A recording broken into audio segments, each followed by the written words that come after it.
how is this even like considered so crazy to say, you know, maybe I don't want to be changing in a locker room alongside somebody who still is clearly, I mean, we don't need to go into bio 101 here, but is clearly a man. This came up actually, Riley Gaines said this a couple of years ago on, I think it was Sage Steele's podcast. I want you to hear this because it's relevant now in light of what California is doing, because no young woman at any high school anywhere in the country, from California to Maine, by the way, is in trouble for this too, should have to go through what Riley went through.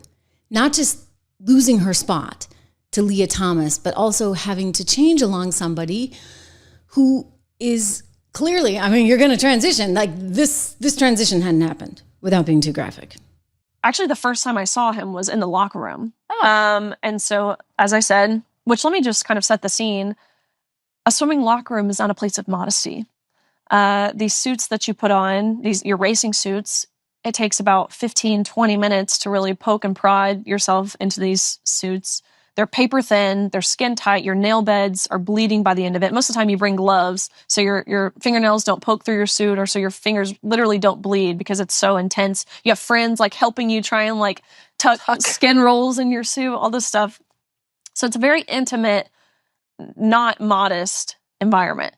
And there's also a lot of course, fully undressing. Of course. You get to the pool in your clothes, you change into your warm-up suit, just a normal practice suit. Then after warm-up, you change into your racing suit, which is where, you know, you're really fighting to put this thing on. Then after that, after you race, you come back and you change back into your practice suit to go warm down. Then after that, you come and put your clothes back on. So there's 5 times of fully undressing in one session. And we had multiple sessions every day to set the scene. So I'm in the locker room. I have my back turned, of course, undressing. I believe I was going from my practice suit back into my street clothes. And all of a sudden you hear a man's voice in that locker room. Of course, it's awkward. It's embarrassing. It's uncomfortable. It was innate for every single girl in that locker room to cover themselves, whether it was with their hands or their clothes or their towels, and to leave as quickly as they could. But it felt, of course, it's an utter violation. It felt like betrayal. It was traumatizing. And maybe not even necessarily traumatizing because of what we were forced to see or how we were forcibly and non-consensually exploited. It was traumatic for me to know just how easy it was for those people who created these policies to totally dismiss our rights to privacy without even a second thought, without even bare minimum forewarning us that we would be sharing this changing space. I'm going to jump back in. So again, that was Riley Gaines speaking about how traumatic it was to be changing in a locker room alongside somebody who had obviously some very different body parts. Like, look, it's like not fun changing in front of other women either, right? You know, you feel kind of vulnerable and exposed, let alone that. And I see what you guys are saying in the chat. Like, this got wild. Like, how did it get so wild that suddenly everything was like, oh, you're supposed to just accept this? Like, what were you trying to do to girls, for goodness sakes? Come on. I mean, that's just wrong and it's unfair. And we heard one young woman testifying, this is back in 23, about this issue. This is representative of a greater issue, the destruction of free speech. Today, any discussion maintaining the sanctity of women's spaces is labeled transphobic, bigoted, and hateful. What's bigoted and hateful is the discrimination against women and the efforts to erase women and our equal opportunities, dignity, and safe spaces. One might ask, why do I speak so passionately about issues that seem hypothetical, or some may perceive as only impacting a small number of women? This is not hypothetical. This is real. I know women who have lost roster spots and spots on the podium. I know of women with sexual trauma who are adversely impacted by having biological males in their locker room without their consent. I know this because I am one of these women. Oh my gosh. I was sexually assaulted. Oh my gosh. Okay. So the whole thing, like, you get it, right? Like, it's super sad and it's super wrong. And yet what was going on? They were putting Leah Thomas up on this giant pedestal in ways that, like, I hope history judges this fairly, because you know what? The University of Pennsylvania has had to come out and apologize to Riley Gaines because she was the rightful winner of that race. And yet you remember this, I remember this. Let's watch it together. Oh my gosh. So, it wasn't just that. Leah Thomas went on to be like female athlete of the year. Somebody named Leah that. And then there was this ABC interview. Well, we know where ABC stood on all this.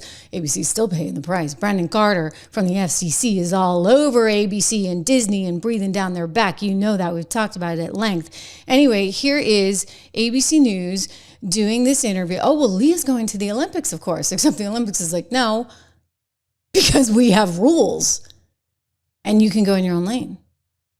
Because you can't actually swim against someone like Riley if you're Leah. Watch. Are there Olympics in your future? It's been a goal of mine to swim at Olympic trials for a very long time, and I would love to see that through. Yeah, okay. Not happening. Not happening. You know what else is not happening? California's going to lose its $44 billion because it's not going to happen that you're going to allow for people that are naturally born males. And again, I don't need to go back to Bio 101, but there are hormones, okay, that have had a lot of years to build, and a lot of muscle comes from that. And you put Leah Thomas up against the guys, okay? And what happens? Leah Thomas comes in, in the hundreds. I can't remember the exact number. But Leah Thomas was nowhere near first. Men and women are different. Like, we should celebrate that. We should honor that. And we should respect that. It's clear that these people don't know how. And that is a dangerous direction for us to be heading. I'm telling you, Gavin Newsom may be down in South Carolina today spouting off about this. He's all mad. He's going to lose his $44 billion for his education. Well, Gavin, you know what? You're going to lose if you run in 28. And any Democrat that keeps hammering home this issue is going to lose, because we have, as a society, daughters, sisters. If you're a man, you have a wife. You care about women and protecting them, and you don't want to see what happened to poor Riley Gaines happen to your daughter, your sister, your wife. It's just wrong. Anyway, what is great is that the markets are doing superb.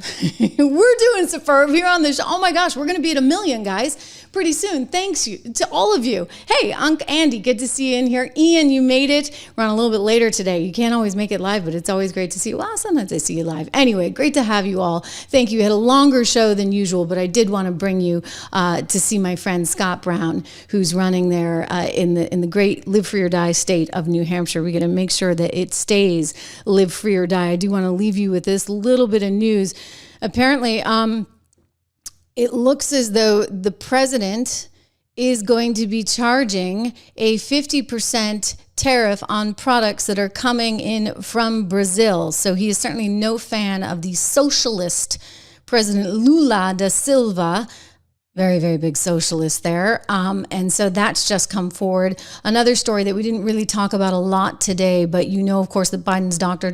Kevin O'Connor, he took the fifth. He is, not going to try and incriminate himself. He also has the I guess in this case, it would be the doctor patient, I was going to say client, but patient relationship that he can guard against. So he's not given any more information on just how ill Biden might have been. We do have a lot of questions still about that. And we'll get into all of it because, the week is still young. It's only Wednesday. Thank you for being here. We'll talk again tomorrow live.